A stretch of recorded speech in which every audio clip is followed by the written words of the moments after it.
Quinta-feira, dia 20 de agosto, eu sou Aurélio Barcelos e está no ar o Futebol Matinal, o podcast que serve as principais notícias do mundo da bola. Flamengo e Grêmio se reencontram pela primeira vez no Maracanã depois do 5-0 na Libertadores do ano passado.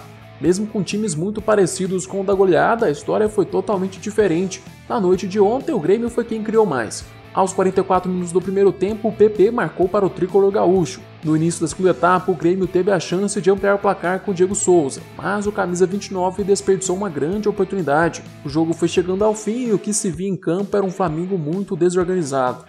Com a chegada de Domi, os jogadores do Mengão começaram a jogar muito afastados um do outro. Gabigol e Bruno Henrique, por exemplo, parece que nunca jogaram juntos. Aquele super entrosamento que estávamos acostumados a ver com o time de Jesus se perdeu com a despedida do português. Só que no futebol, às vezes a sorte colabora. Aos 40 minutos do segundo tempo, o VAR chamou e o árbitro Rafael Trace marcou mão de Kahneman na área gremista. Pênalti para o Mengão, Gabigol pegou a bola, bateu e acabou com a fase de 7 jogos sem balançar as redes. Resultado final, Flamengo 1, Grêmio também 1. Depois de 22 anos, o Bragantino volta a vencer na elite do futebol brasileiro. Jogando em casa, o Massa Bruta bateu o Fluminense por 2-1, com gols de Alejandro e Luiz Felipe. Na Arena da Baixada, o Palmeiras conquistou a primeira vitória na competição. O Verdão vinha sendo criticado por não conseguir vencer os times da Série A do Brasileirão, e agora conseguiu um grande resultado contra o Atlético Paranaense em Curitiba. Rafael Veiga usou a lei do ex para marcar o gol da vitória aos 46 minutos do segundo tempo. No Serrinha, o Fortaleza fez 3-1 no Goiás e também chegou à sua primeira vitória na competição. O Internacional fez 3-0 no Atlético Goianiense em Porto Alegre. Na primeira partida sem Guerreiro, o Inter contou com 2 gols de Thiago Galhardo e um de Musto para voltar ao caminho da vitória. O Colorado agora é o líder da competição, empatado com o Atlético Mineiro, ambos com 9 pontos. O Galo perdeu a invencibilidade no Brasileirão contra o Botafogo no Newton Santos. O Fogão fez 2-1 no Atlético Mineiro. O time carioca ainda não perdeu no campeonato e tem 2 empates e 1 vitória.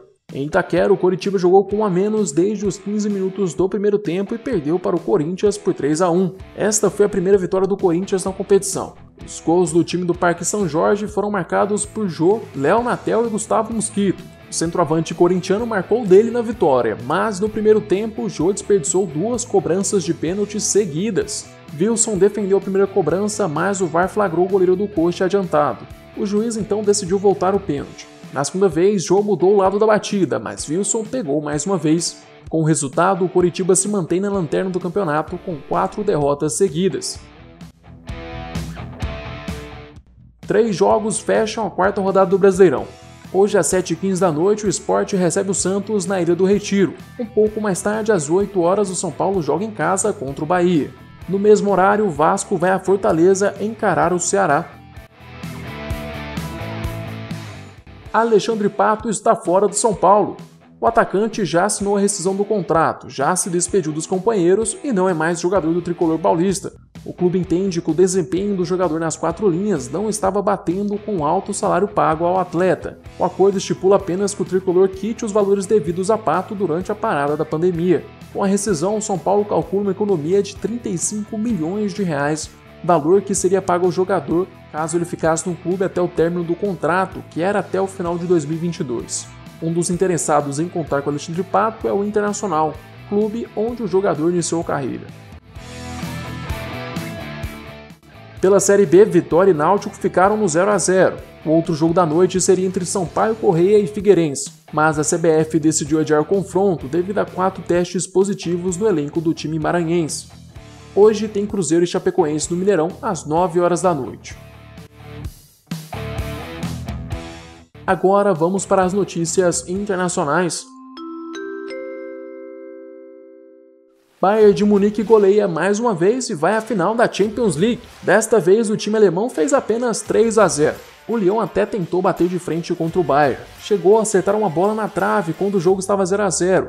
Mas a diferença técnica dos 2 times é gigantesca. Os franceses eram franco-atiradores na semifinal de ontem, perderam a oportunidade e não conseguiram segurar o rápido ataque dos alemães. O destaque da partida foi o ponta Gnabry. ele marcou o primeiro e o segundo gol do duelo. E é claro, teve gol de Lewandowski. O camisa 9 chegou à marca de 15 gols na competição e está a apenas 2 de igualar o recorde de Cristiano Ronaldo como o maior artilheiro em uma edição de Champions League. A final da Liga dos Campeões vai ser realizada neste domingo às 4 horas da tarde. Chegamos ao fim deste episódio. Eu, Aurélio Barcelos, volto amanhã com mais futebol matinal para vocês. Eu te espero aqui às 6 horas da manhã. Aproveite para se inscrever no nosso canal do YouTube e seguir o podcast no Spotify. Se puder, também compartilhe o podcast com seus amigos e familiares. Até mais!